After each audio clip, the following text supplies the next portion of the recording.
아줌마가 우리 아빠랑 헤어져주면 안 돼요. 그 말을 들은 순간 정민아는 가슴이 무너지는 것 같았습니다.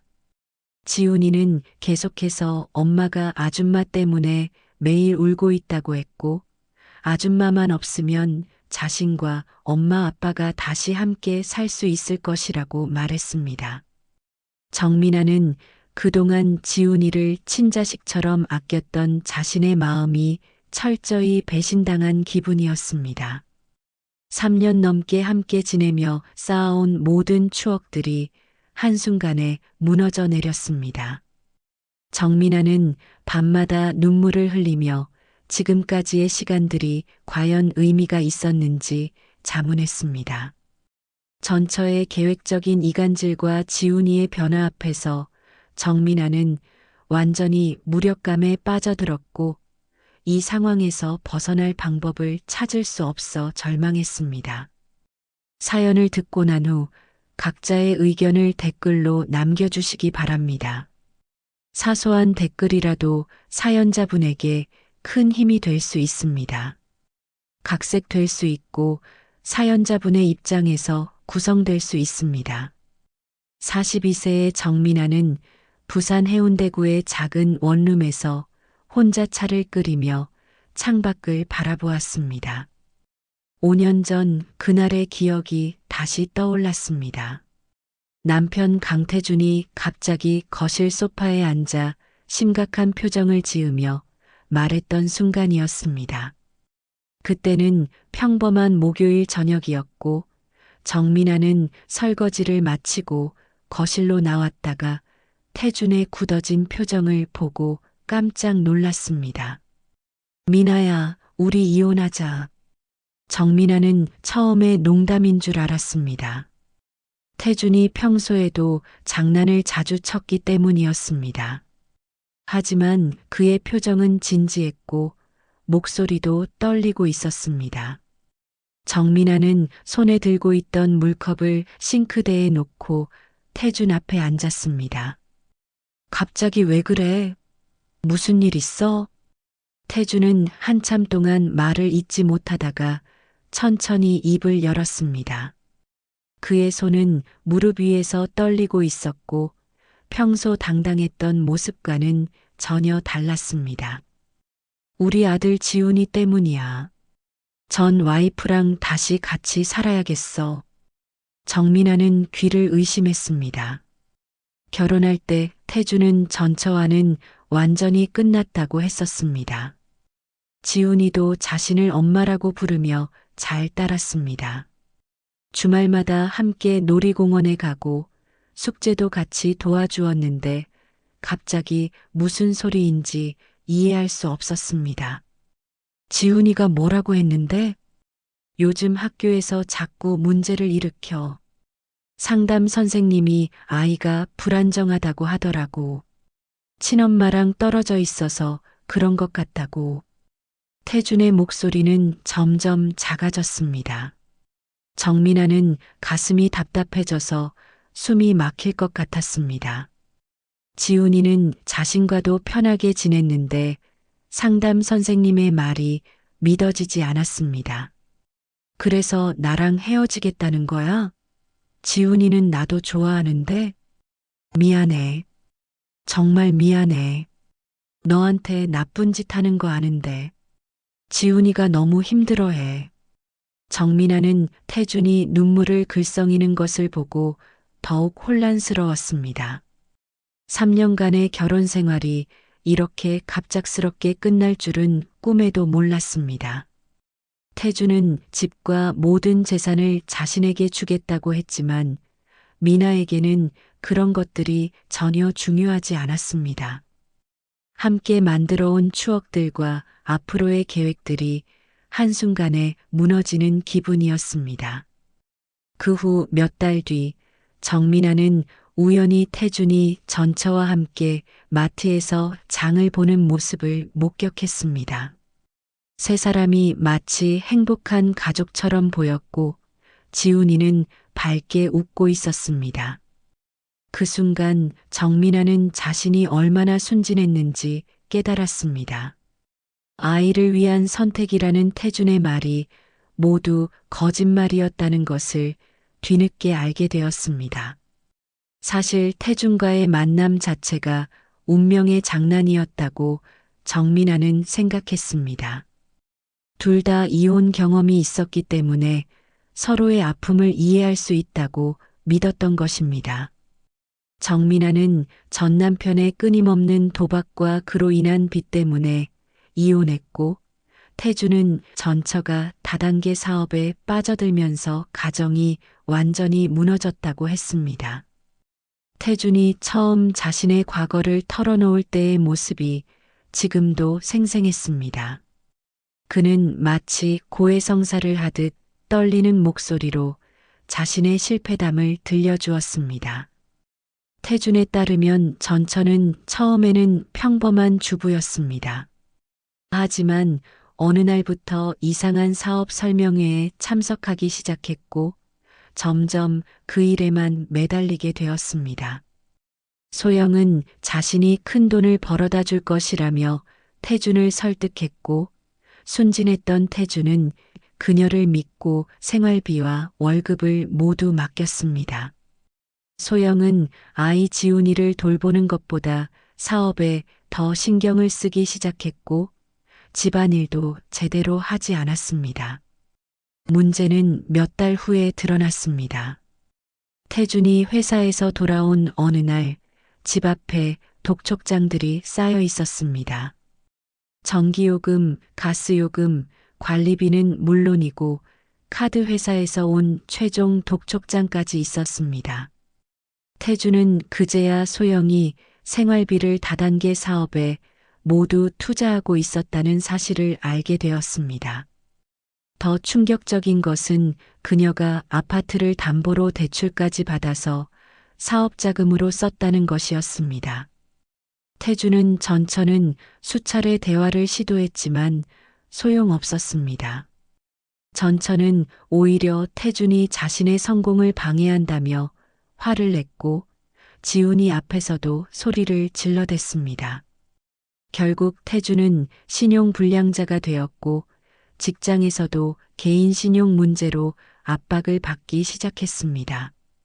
그는 몇 달간 혼자 모든 문제를 해결하려고 애썼지만 이미 상황은 걷잡을 수 없이 악화된 상태였습니다. 가장 힘들었던 것은 아들을 보는 것이었습니다. 아이는 부모가 싸우는 모습을 보며 점점 위축되어 갔고 밤에 자주 악몽을 꾸며 울어댔습니다. 태주는 이혼을 결심했지만 양육권 문제로 고민이 깊었습니다. 그러나 전처는 오히려 지훈이를 데리고 가겠다며 양육권을 주장했고 법정에서 태준의 경제적 무능력을 들어 양육권을 가져갔습니다. 정민아와 만났을 때 태준은 이미 모든 것을 잃은 상태였습니다. 그는 정민아의 도움으로 개인회생 절차를 밟을 수 있었고 새로운 직장도 구할 수 있었습니다. 태준은 정민아를 생명의 은인이라고 여겼고 지훈이와 정기적으로 만날 수 있게 도와준 것에 대해서도 감사해했습니다.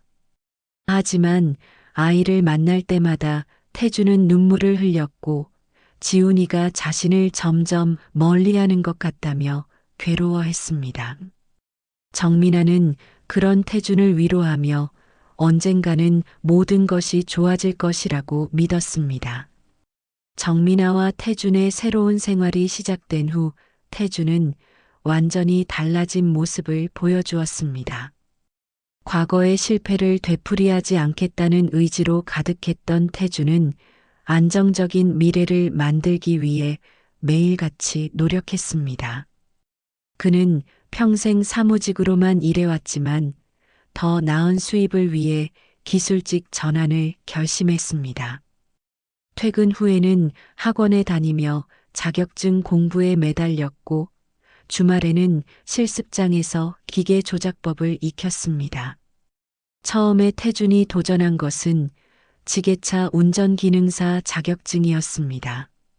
40대 중반의 나이에 새로운 기술을 배우는 것이 쉽지 않았지만 태주는 포기하지 않았습니다. 매일 새벽 5시에 일어나 이론 공부를 하고 회사에서 돌아온 후에는 실기 연습을 반복했습니다. 정민아는 그런 태준의 모습을 보며 대견스러웠고 밤늦게까지 공부하는 그를 위해 따뜻한 차를 끓여주곤 했습니다. 지게차 자격증을 취득한 태준은 거기서 멈추지 않았습니다. 더 높은 수입을 올릴 수 있는 크레인 기사 자격증에 도전했습니다. 크레인 기사는 건설 현장에서 꼭 필요한 기술직이지만 위험도가 높고 책임감이 막중한 직업이었습니다. 태주는 몇 달 동안 이론과 실기를 병행하며 준비했고 마침내 자격증을 취득할 수 있었습니다.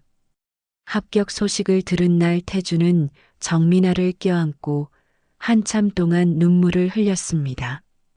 크레인 기사로 일하게 된 태준의 수입은 이전보다 훨씬 나아졌습니다. 비록 일정하지 않았지만 바쁜 시기에는 정민아 월급의 3배 가까이 벌어오기도 했습니다. 하지만 태주는 돈을 많이 번다고 해서 게을러지거나 교만해지지 않았습니다. 오히려 더욱 성실하게 생활했고 집안일도 적극적으로 도와주었습니다. 정민아가 야근을 하고 늦게 들어오면 태준이 미리 저녁을 준비해 두었고 주말에는 함께 청소와 빨래를 했습니다. 태준의 가장 큰 변화는 술을 거의 마시지 않게 된 것이었습니다. 예전에는 회사 동료들과 가끔 술자리를 가졌지만 이제는 모든 약속을 정중히 거절했습니다. 대신 정민아와 함께 보내는 시간을 소중하게 여겼고 둘이서 영화를 보거나 산책을 하는 것을 더 좋아했습니다. 정민아는 이런 태준의 모습에 감동했고 과거의 상처들이 조금씩 아물어가는 것을 느꼈습니다. 그런 평온한 생활이 2년 정도 지속되던 어느 날 태준에게 갑작스러운 연락이 왔습니다. 전처가 지훈이의 양육 문제로 이야기하고 싶다는 내용이었습니다.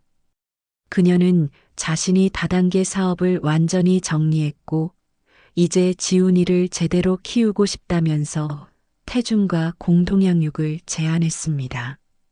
태준은 그 소식에 크게 기뻐했고 정민아도 태준이 오랫동안 바라던 일이 이루어져서 함께 기뻐해 주었습니다. 하지만 정민아의 마음 한구석에는 왠지 모를 불안감이 자리 잡기 시작했습니다.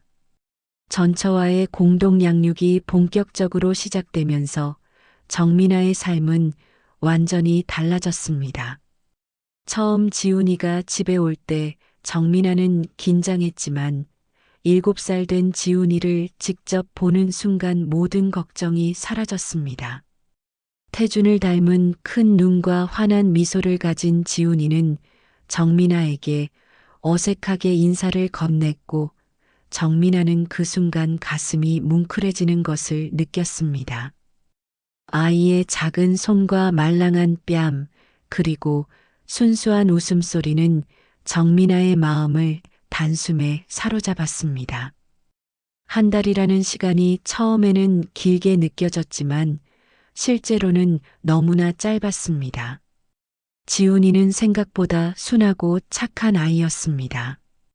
정민아가 요리하는 모습을 신기하게 바라보며 옆에서 도와주려고 했고 태준이 늦게 들어올 때면 현관에서 기다리며 반갑게 맞아주었습니다.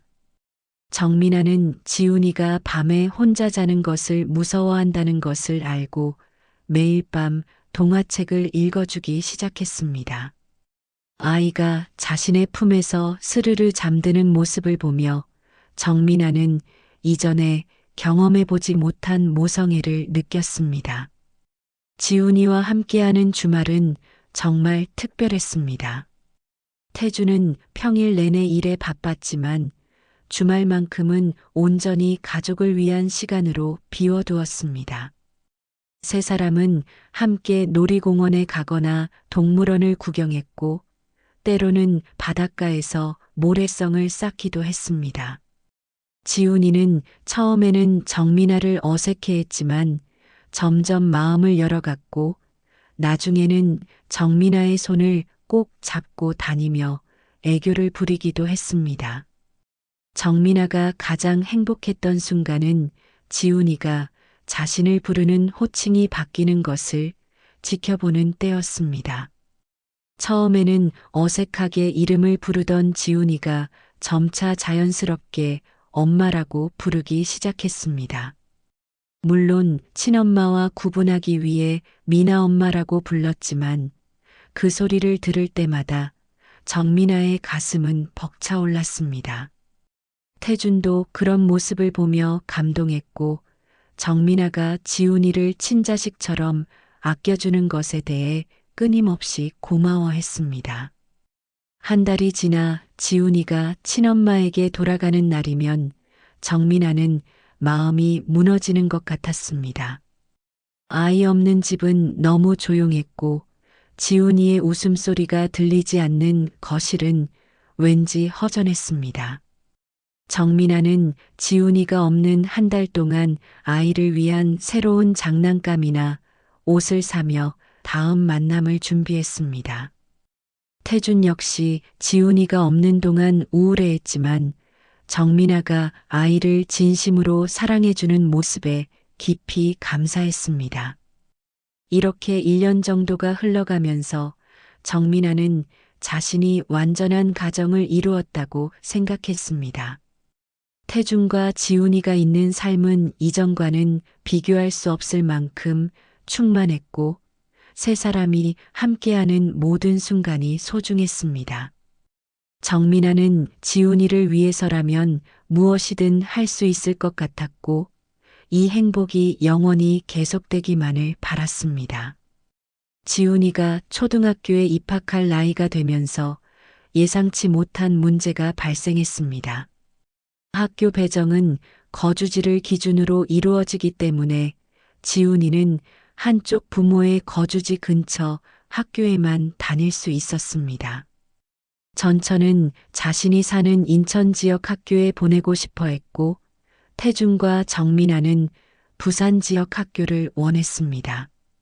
이 문제로 양측의 의견이 첨예하게 대립했고, 결국 지훈이는 전처가 사는 인천 지역 학교에 입학하게 되었습니다.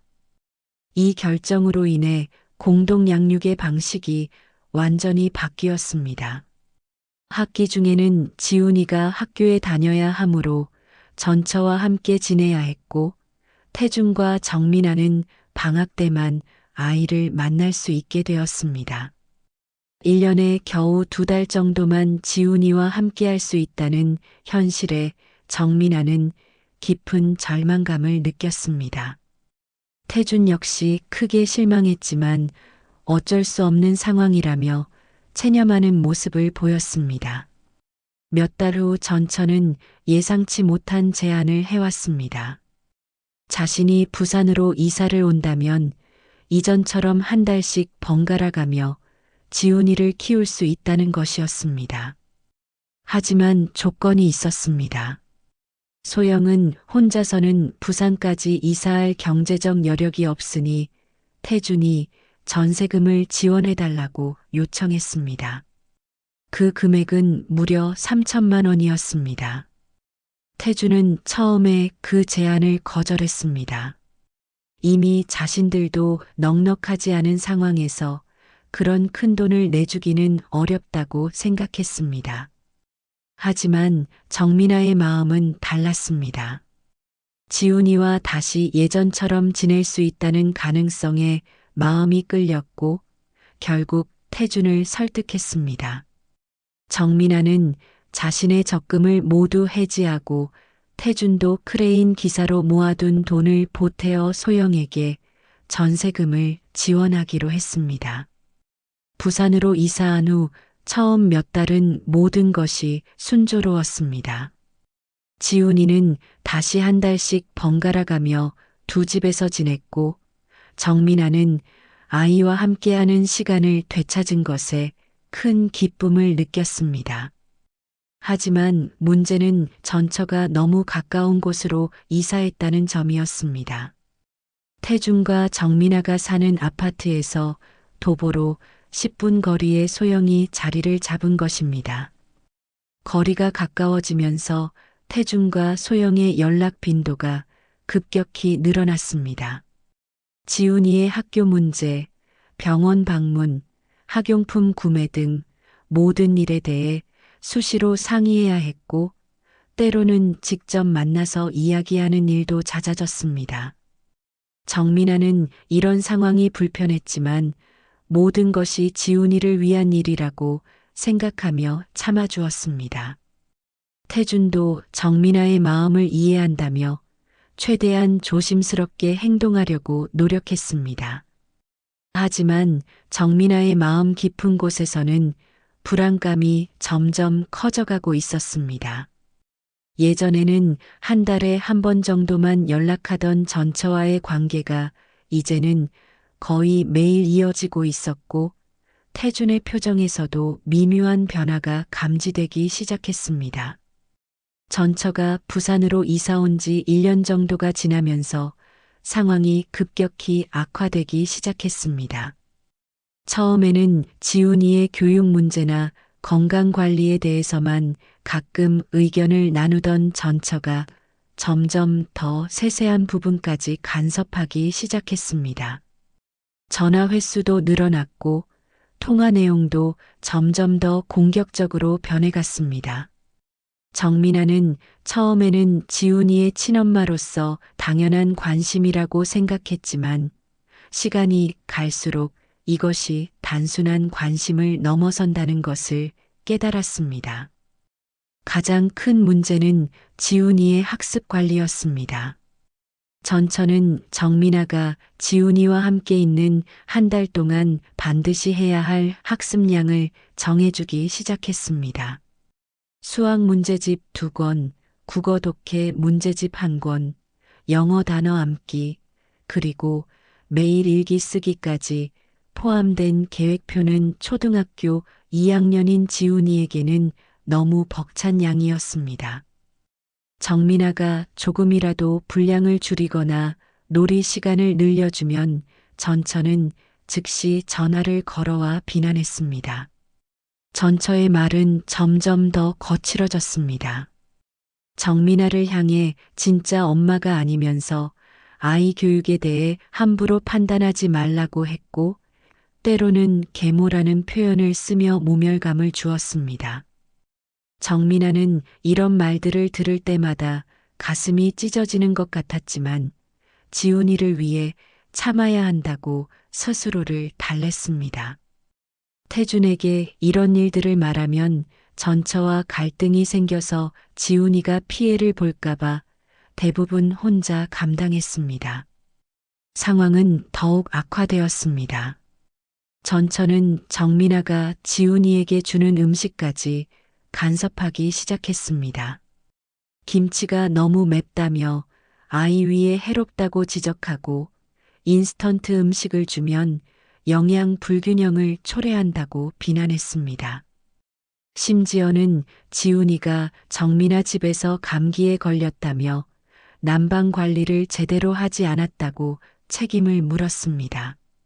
정민아는 이런 일들로 인해 점점 위축되어 갔고 지훈이와 함께 있는 시간마저 긴장의 연속이 되었습니다.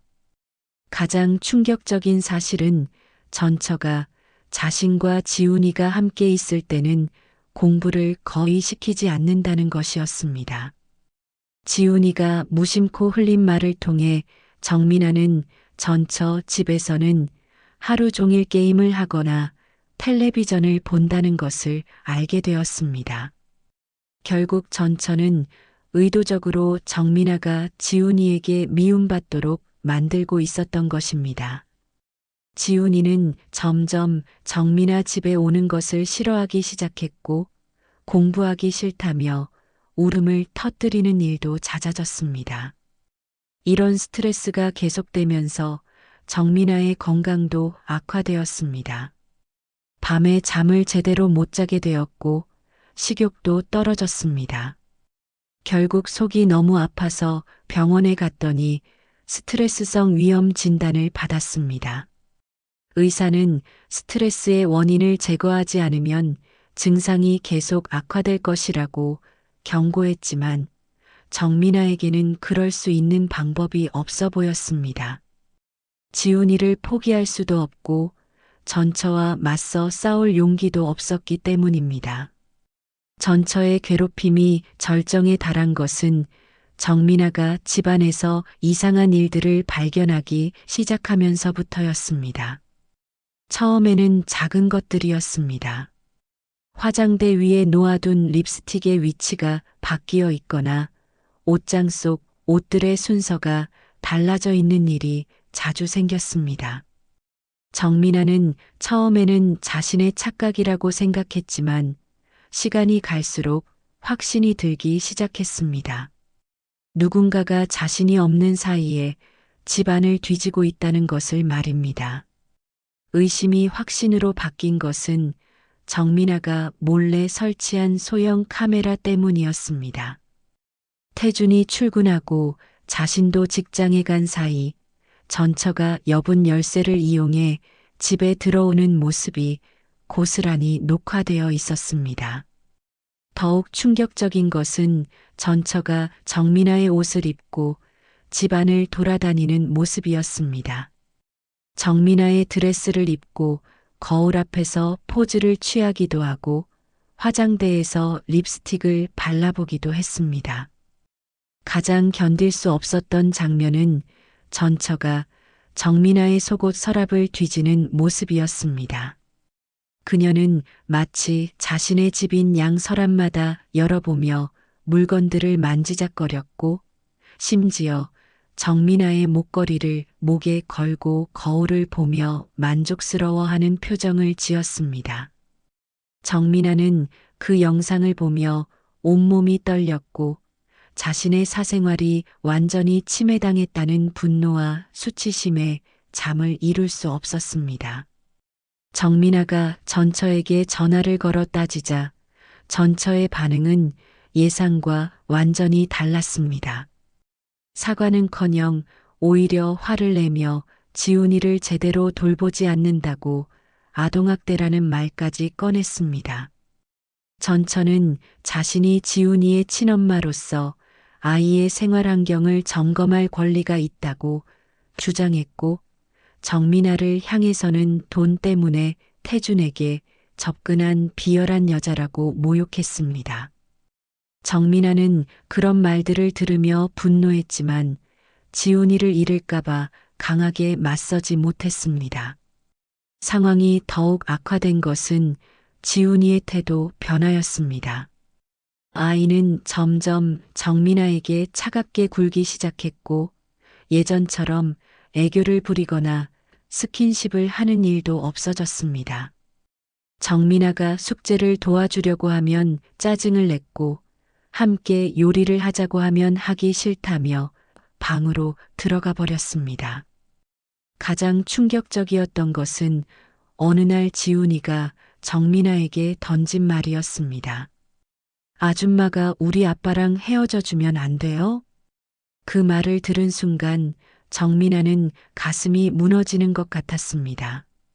지훈이는 계속해서 엄마가 아줌마 때문에 매일 울고 있다고 했고 아줌마만 없으면 자신과 엄마 아빠가 다시 함께 살 수 있을 것이라고 말했습니다.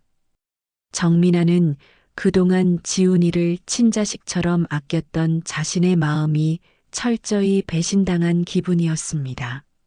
3년 넘게 함께 지내며 쌓아온 모든 추억들이 한순간에 무너져 내렸습니다. 정민아는 밤마다 눈물을 흘리며 지금까지의 시간들이 과연 의미가 있었는지 자문했습니다. 전처의 계획적인 이간질과 지훈이의 변화 앞에서 정민아는 완전히 무력감에 빠져들었고 이 상황에서 벗어날 방법을 찾을 수 없어 절망했습니다. 지훈이의 이혼 요구에 받은 충격으로 정민아는 정신적으로 완전히 무너져 내렸습니다. 밤잠을 제대로 이루지 못했고 식욕도 사라져서 체중이 급격히 줄어들었습니다. 회사에서도 집중력이 떨어져 실수를 연발했고 동료들이 걱정할 정도로 얼굴이 초췌해졌습니다. 결국 정민아는 정신과 상담을 받기 시작했고 의사는 우울증 진단과 함께 항우울제를 처방해 주었습니다. 약물 치료를 시작한 초기에는 부작용으로 인해 정민아의 일상생활에 큰 지장이 생겼습니다. 특히 졸음이 심해서 평소보다 훨씬 깊게 잠에 빠져들었고 때로는 알람 소리도 듣지 못할 정도였습니다. 태주는 정민아가 정신과 치료를 받고 있다는 사실을 전혀 모르고 있었습니다. 정민아는 태준에게 걱정을 끼치고 싶지 않아서 혼자 조용히 치료받고 있다고 생각했지만 이것이 나중에 더 큰 문제를 일으키게 되었습니다.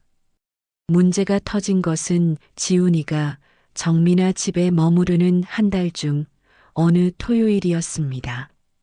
정민아는 약 때문에 평소보다 늦게 잠에서 깼고 그 바람에 지훈이의 아침 식사 준비가 늦어졌습니다. 배가 고팠던 지훈이는 스스로 빵과 우유로 대충 아침을 해결했지만 이 일을 전처에게 전화로 알렸습니다. 전처는 즉시 아동방치라며 112에 신고했고 경찰이 정민아의 집에 출동하게 되었습니다. 경찰이 도착했을 때 마침 태준이 크레인 작업을 마치고 퇴근하는 길이었습니다. 집 앞에 경찰차가 서 있는 모습을 본 태준은 깜짝 놀라 뛰어 올라왔고 거실에서 경찰과 이야기하고 있는 정민아와 지훈이를 발견했습니다. 지훈이는 경찰에게 아줌마가 자신을 제대로 돌봐주지 않는다고 말했고 아침도 굶기고 혼자 두고 계속 잔다고 진술했습니다. 경찰은 아동방치 신고에 대해 조사를 진행했고 정민아는 어쩔 수 없이 자신이 우울증 치료를 받고 있다는 사실을 털어놓아야 했습니다. 태주는 그제야 정민아가 얼마나 힘들어하고 있었는지 알게 되었지만 동시에 왜 자신에게 말하지 않았는지에 대해 서운함을 느꼈습니다. 경찰 조사 결과 아동학대로 판단될 만한 심각한 상황은 아니었지만 이 사건으로 인해 가족관계는 돌이킬 수 없이 악화되었습니다. 태주는 이 일을 계기로 지훈이에게 엄격한 훈육을 시작했습니다. 아이가 정민아에게 함부로 대하는 것을 용납하지 않겠다며 강하게 꾸짖었고 전처에게 거짓 신고를 하는 것은 잘못된 행동이라고 가르치려 했습니다. 하지만 지훈이는 오히려 아빠가 자신보다 아줌마 편을 든다며 더욱 반발했고 태준과 지훈이는 매번 만날 때마다 갈등을 빚었습니다. 정민아는 이런 상황을 지켜보며 모든 것이 자신 때문이라는 죄책감에 시달렸습니다. 태준과 지훈이의 관계까지 망가뜨린 자신이 한없이 미안했고 차라리 자신이 사라지는 것이 모든 사람에게 좋을 것이라는 생각까지 들었습니다. 그런 절망적인 상황에서 태준이 갑작스럽게 이혼을 요구했을 때 정민아는 오히려 모든 것이 끝났다는 안도감을 느꼈습니다. 하지만 얼마 후 태준이 전처와 다시 살림을 차렸다는 소식을 들었을 때의 배신감은 상상을 초월했습니다. 이혼 후 정민아의 삶은 완전히 멈춰버렸습니다. 3년이라는 시간이 흘렀지만 여전히 예전의 일상을 되찾지 못했습니다. 매일 회사에 출근해서 기계적으로 일을 처리하고 집에 돌아와서는 곧바로 잠자리에 들었습니다. 주말에도 특별히 할 일이 없어서 하루 종일 침대에 누워 멍하니 천장만 바라보며 시간을 보냈습니다. 가장 힘든 것은 집에서 요리를 하는 일이었습니다. 예전에 태준과 지훈이를 위해 정성스럽게 준비했던 식사들이 떠올라서 도저히 음식을 만들 수가 없었습니다. 특히 된장찌개나 김치찌개 같은 음식은 아예 엄두도 낼 수 없었습니다. 그런 냄새가 나면 언제라도 태준이 현관문을 열고 들어올 것 같고 지훈이가 배고프다며 달려올 것 같은 착각에 빠지곤 했습니다. 정민아의 어머니는 딸의 이런 모습을 보며 크게 걱정했습니다. 정민아가 점점 말라가고 있는 것을 본 어머니는 자주 밑반찬을 해다 주거나 배달 음식을 시켜주었습니다. 정민아는 어머니의 마음을 아프게 하고 싶지 않아서 억지로라도 음식을 받아 먹었지만 입맛은 돌아오지 않았습니다. 그런 어느 날 저녁 어머니가 또다시 치킨을 배달 주문해 주셨다며 연락이 왔습니다. 정민아는 별로 먹고 싶지 않았지만 어머니의 성의를 거절할 수도 없어서 기다리고 있었습니다. 초인종이 울리자 정민아는 현관문을 열었는데 배달 모자를 쓰고 음식을 들고 있는 사람을 보고 깜짝 놀랐습니다. 그 사람은 다름 아닌 태준이었습니다. 태준의 모습은 3년 전과 완전히 달랐습니다.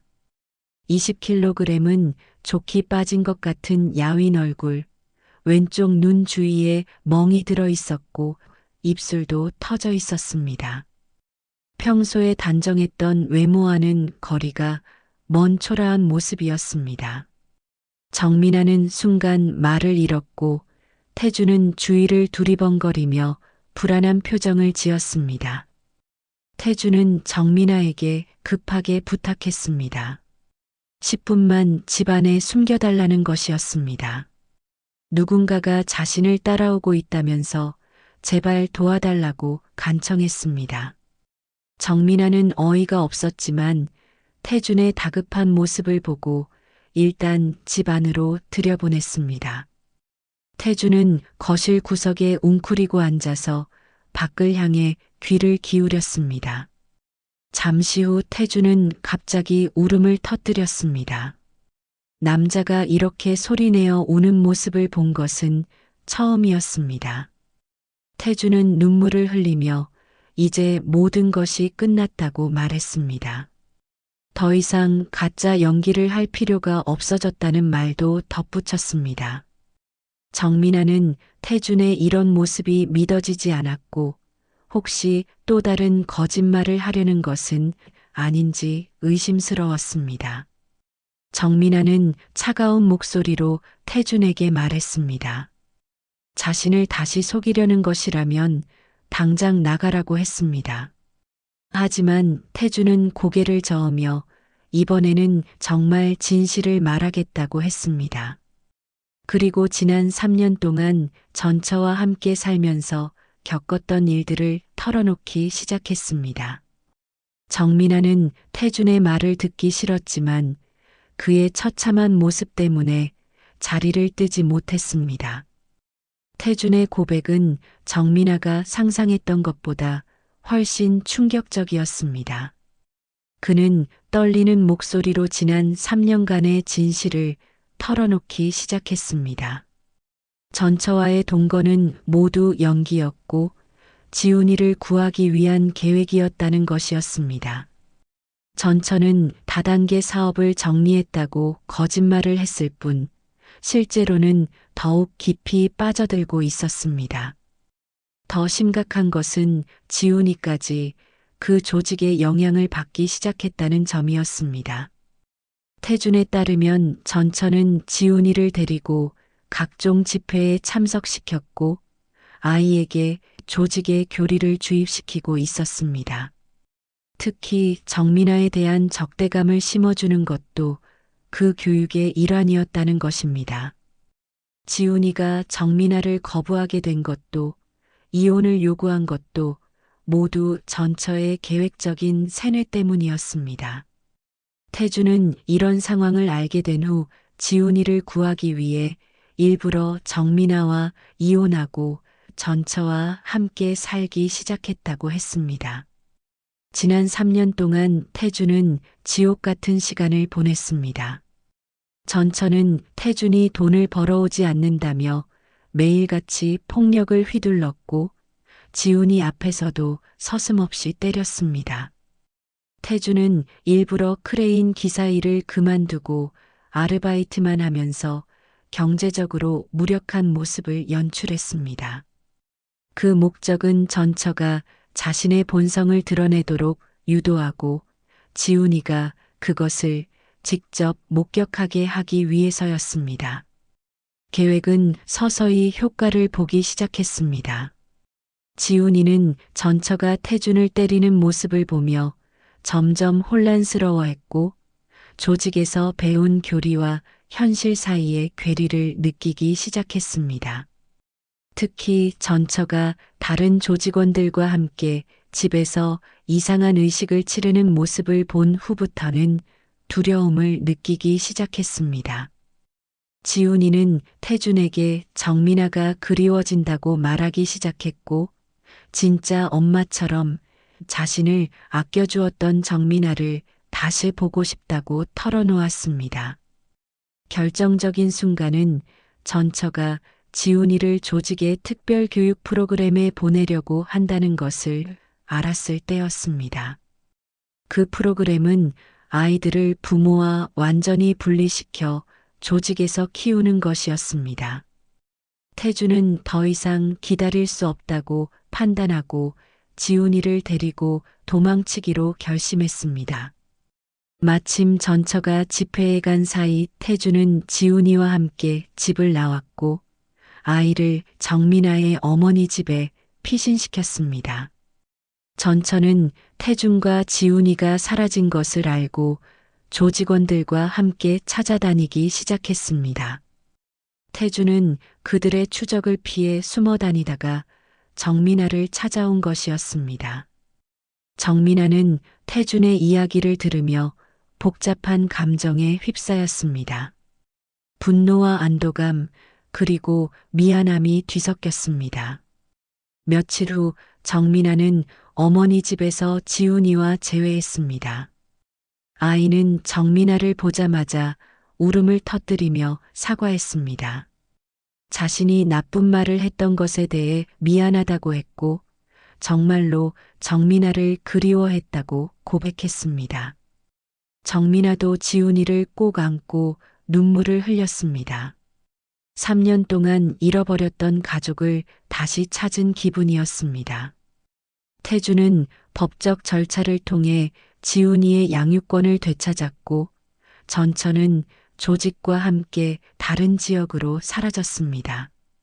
정민아는 태준을 즉시 용서할 수는 없었지만 지훈이를 위해서라도 새로운 시작을 해보기로 했습니다. 이번에는 어떤 어려움이 와도 가족을 지켜내겠다고 다짐했습니다. 사연을 듣고 댓글을 남겨주시기 바랍니다. 사소한 의견일지라도 사연자분에게는 큰 힘이 됩니다. 노골적인 악성 댓글은 사연자분에게 상처가 될 수 있으니